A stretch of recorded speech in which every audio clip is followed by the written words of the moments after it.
This is your one and only FireSpark81 with your daily dose of video goodness, and welcome back to another exciting Atlas video. Today we're taking a look at the recap of the recent stream and the captain's log that was published shortly after. There are a ton of really big changes, like really big game-changing changes coming to Atlas, and we're going to talk about those today. So in the live stream and the captain's log, they talked about a lot of little changes and a lot of updates to little things, like the grappling hook is getting an update and just a lot of little odds and ends like that. We're going to cover all of that stuff, but the main thing I want to talk about first is the claiming revamp and the war system. This is a big change to the game, and it's going to change how the game plays out as a whole. So the first thing we're going to take a look at here is the general rules to the claiming revamp and the war system. They covered this a little bit in the live stream, but they went into a lot more detail about it in the captain's log, so that's what we're going to take a look at. So general rules start off with players can now build anywhere without owning a settlement, an island which has been claimed. An island which has been claimed is now known as a settlement. Okay, yeah, those two kind of go hand in hand. Only one claim flag can be placed per island, and the owner, player / company, is the owner of that settlement. There will be a hard limit on the total number of claim flags. Islands are given a rank based on their location, size, and how valuable they are. These rankings will be used to determine upkeep as well as identify the top 10 companies, which will be a sum of all the islands that company has claimed. Structures that are built on islands that are not settlements can be raided at any moment. Fog of War and Shroud of War have been eliminated, so the entire Atlas will be shown to everyone. World map will now show the name of an island, which can be changed by the settlement owners, who a settlement is owned by, the current tax rate, and the current war status of the island. Islands will have colored overlay for ownership, owned by you, an ally, or non-ally. So as you can see, there's a lot of really good things there. I love that they're putting a hard limit on the claim flags. They won't just be spammable anymore. I love that they're putting an upkeep to the claim flags and that you just immediately claim the whole island and anybody can build there. However, if you build there, the person who owns the island can destroy your stuff if they don't want you there, which kind of sucks a little bit, but they're going to have perks to having you there. So I feel like it'll be more of an actual colony system than just people trying to claim up a crap load of land for no reason. So what are some of the perks and benefits to sharing your island that you own or just having a claim flag to begin with? Well, let's take a look at that under the company updates, claim flags, and claim flag upkeep. I'm going to kind of talk about these in between reading them off to you. So NPC crew on offensive, defensive, seated structures will no longer count towards the tame limit while seated. Company limit has been reduced to 250 members. So your company now has a 250 member cap. We're going to come back to that in a second because I think something else that's in this list kind of affects that in a way that I don't feel is too positive. Group ranks now have been increased to 10. Alliance changes will now be logged in the company log, which is, all good stuff there, a bunch of quality of life stuff. You can now sort the company log to display entries from top to bottom. Once again, another quality of life change, nothing too big, game changing there. A new group setting which can grant owner permission for company members, which can only be set by the owner and unset by the owner. Members with the owner permission will not be able to remove the actual company owner from the company. So it's basically like an advanced admin, I guess, because we already have something similar to that now. I mean, the admin can do pretty much everything, so I'm not 100% sure how giving them ownership changes as opposed to the admin access, other than you can't unseat the main owner. But yeah, another just quality of life thing there. Now, these next two are things that I don't necessarily agree with, and I think kind of ruin the experience, especially since they capped a company at 250 members. So not only is your company now capped at 250 members, also an alliance now only contains a maximum of 4 companies. And then on top of that, a company can only be in 2 different alliances at a time. So I'm not sure what that means 100% as far as an alliance now only contains a maximum of 4 companies, because that combined with the whole a company can now be in 2 different alliances at a time. I don't know. I think that putting a cap on alliances and stuff is kind of a bad move on their part as a whole. Maybe somebody can explain that to me a little more in the comments, because that doesn't necessarily make 100% sense to me, other than that they're capping alliances. Now, the reason I think that is kind of a bad move is because, one, you're limited to 250 members, which is fine, but you should have the option that if your company grows beyond 250 members, you split off into another company and then ally with that company and work together as a whole. And if that company grows beyond 250 members, you should be able to rinse and repeat as many times as necessary. Also, I feel like the people that you're going to have on your island, I mean, you don't have to ally with them, but I feel like allying with them, if they have a smaller company or whatever, can be a good thing. And I just kind of feel like it's something you may want to do, because it's going to give you more management over them, more fine-tuned management if you decide to ally, or maybe you just bring them into your company. I don't know. Let me know what you think about that in the comments. Like, I think some hard limits are fine. Like, I think the hard limit on the claim flags is a good thing. I think the hard limit on the company members is a good thing, but I do not think the hard limit on the alliances is a good thing. Next, we have the claim flag changes. So you can no longer do C claims, which is great because those were out of hand. Claim flags can no longer be used to steal structure, ownership, or land. So no more stealing from claims. Like, once you have an island, that's your island unless you can't keep the upkeep. Claim flags can no longer be merged into other companies. There will be a hard limit on the total number of claim flags per company. For example, 20 numbers can be adjusted. So they're going to allow us to adjust that on custom servers, I assume in the INI settings, which is fantastic. That's just great on their part. Like, that they already thought of that and making that a thing. Good on them. Good on you, 괏ᴜᴜ. Next, a claim flag cannot be placed without a tax bank. So the tax bank and the claim flag are going to work in tandem together. The tax bank is where you're going to pay your taxes and your upkeep for your claim flag, so you got to have both of them. Claiming an island will take a fixed amount of time plus an additional amount per claim flag owned. For example, 1 hour to claim plus 1 hour per owned claim flag.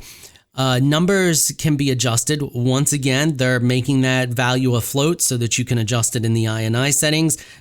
Great decision on their part. Love everything about what they're doing with the claim system. This next one I don't really get the purpose of. Declaiming will always take a fixed amount of time. For example, 2 hours. Once again, you can adjust that in your INI settings.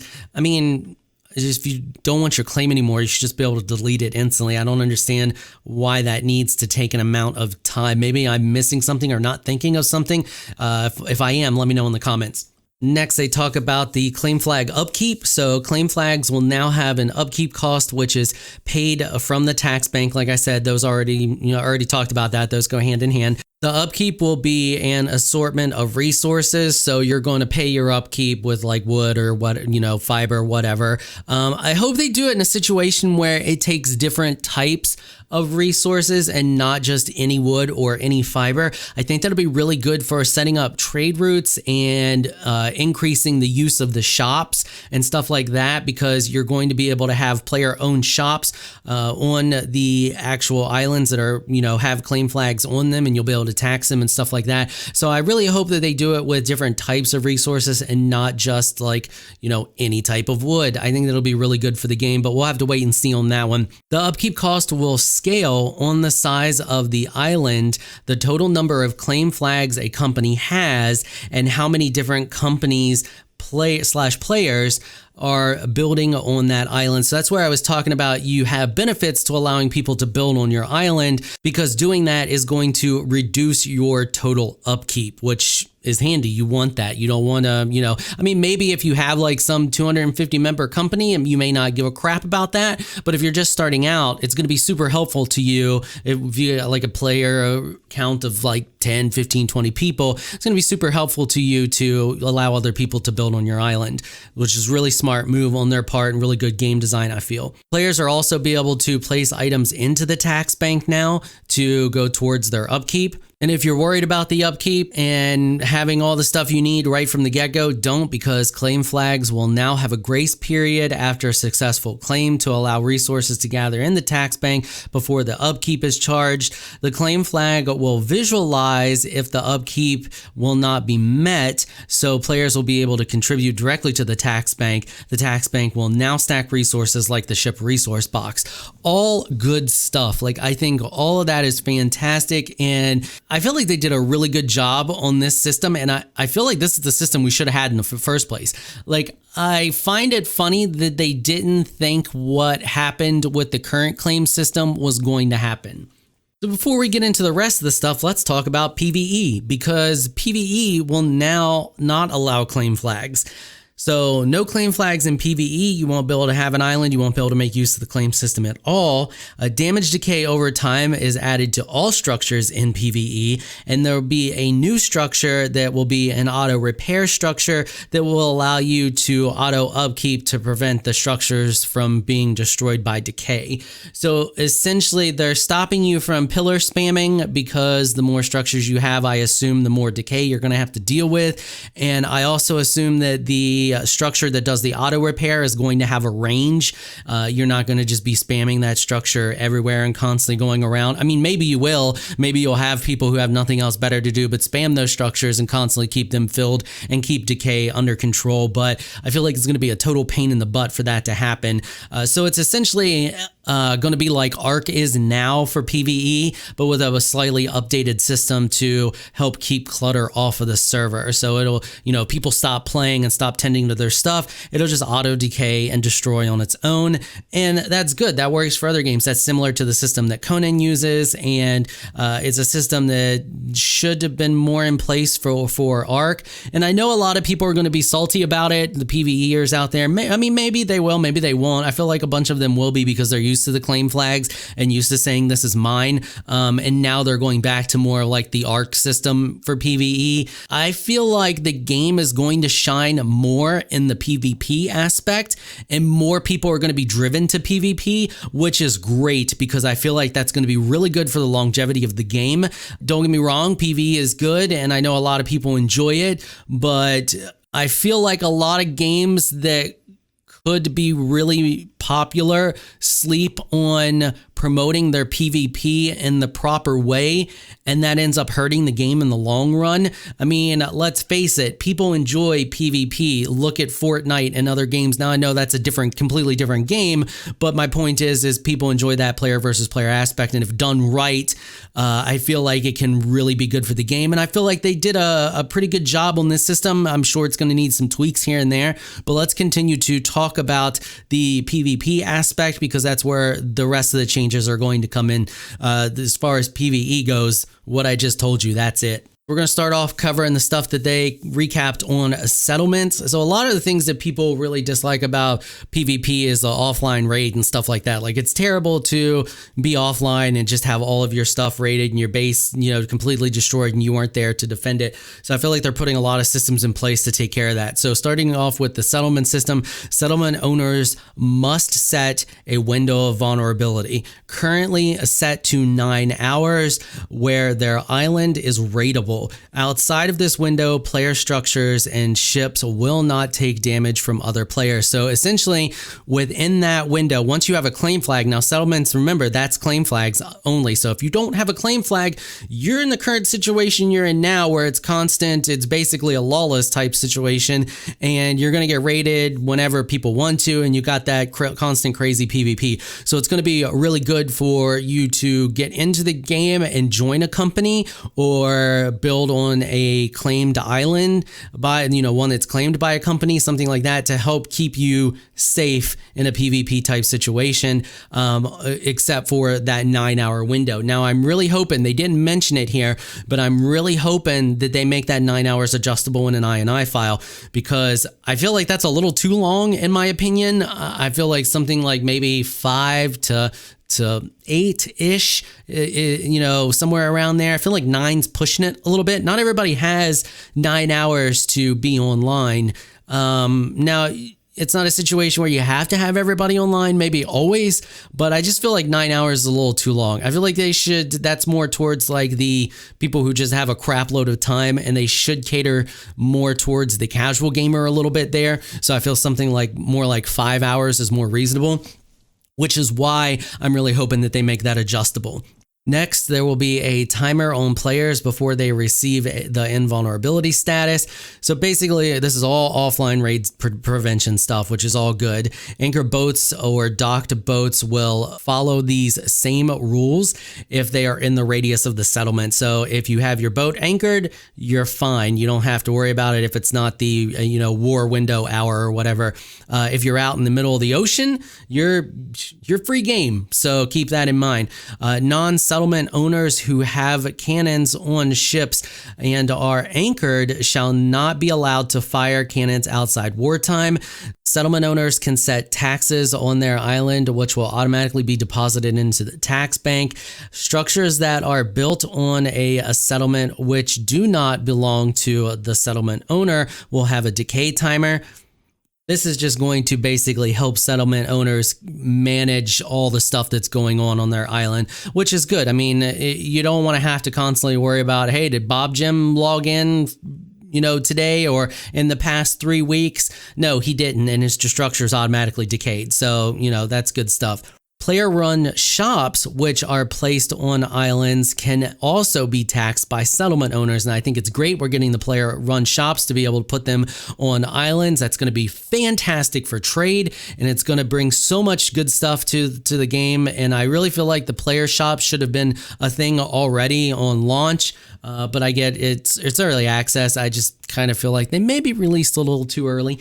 So not only will you have that window of vulnerability of 9 hours, whichever, wherever you decide to set those 9 hours, people will also be able to declare war on you. So players can purchase a war token at a significant cost. So we don't know what that cost is yet. We don't know if it's going to be resources or just gold. I hope it's a combination of both. I hope it's a combination of gold and resources. It should be both, and it shouldn't be something that's easy to get.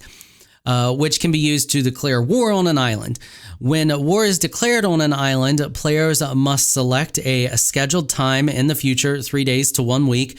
Only one war can be scheduled at once. So if say you own an island and somebody has already declared war on you, somebody else can't declare war on you at the same time until that previous war has already been taken care of. And then you'll have 3 days to a week to prepare for the next one. There is a cooldown after war has ended before another war could be declared on that island. So once again, you have the cooldown. So it looks like you're going to have the cooldown for that on top of the 3 days to 1 week scheduled time. So you have plenty of time to, get everything back in order before somebody can declare war on you again. This is all great stuff. Like, I love the idea of this. I know it's like, it kind of sucks that you got to schedule a war time and all that stuff, but the way it should work out should just be great all around. It should provide really great experiences for the players, because you have to schedule a wartime, but when that's going to happen, and that you need to get prepared. The other company knows that you're going to be need to get prepared, and they're going to expect you to be prepared for it, and they're going to get super amped up to get in there and try to take your island over or raid you, whatever they're there for. And I think it's going to provide fantastic experiences all around for everybody. Declaring war is per island, so it is possible to declare war against multiple islands at the same time. The UI will indicate whether an island is experiencing wartime soon or is currently in wartime. Wars will last a fixed period of time, so it's going to be a situation where you're like, I'm going to raid you Wednesday of next week. between the hours of blah, blah, blah and blah, blah, blah. And that's it. After that's over, you're no longer at war. You go onto your cooldown. If they don't make it there in time, if they're not already ready to war you, to go to raid you or whatever, then, tough luck. When an island has been deemed warlike, building rules no longer apply. After the war has ended, the normal rules are enacted again. So you go into like this state of wartime where everybody can build whatever they need to build to get ready for war. And that plays into what we're going to talk about next, which is the settlement build rules. And I don't really understand the point of some of these. Maybe you guys can elaborate why you think that they're doing it in the comments, but I don't really get it. So only the owner of the settlement will be able to build offensive structures, mortars, cannons, and swivels on the island outside of wartime. So once another company has declared war on you, anybody can build the defensive structures. But outside of wartime, only the owner can build the defensive structures, which I don't get the purpose of, because I feel like you would want other companies that are on your island to be helping you build defenses before the war even starts, just to kind of ward off other companies from, trying to declare war on you, because they're going to, of course, they're going to be sailing past your island and going to be look at them. They don't have any defensive structures. And then you're going to be responsible for building those structures until they declare war on you. And if you can't damage other players' structures outside of wartime, maybe it's a situation where they're scared that within that 9-hour window, another company will try to blow up your stuff if they're already on your island. But I feel like that would be bad for them, because then the owner can just walk over and destroy all of your stuff, which would be bad news. Other companies can build defensive structures like the ʟᴜ괜ᴜ at any time. Other companies can build offensive structures only during wartime. Outside of wartime, these structures are non-functional, inactive, and unusable. But once again, if they're going to raid you within that 9-hour window, they could technically set up on your island and go to war. I don't know. Maybe it's a problem, like I said, that I don't necessarily understand, but I feel like you would want other companies that are on your island to help defend the island, because they're going to get raided too. I don't know. Let me know what you think in the comments. I'm interested to see how everybody else feels about that. Like I said, maybe maybe something's not clicking there. I'm not seeing the issue that they already foresaw. So other than that, the lawless servers will continue to operate like normal. No islands on these servers can be claimed. Reduced structure placement rules and damage decay added over time on all structures.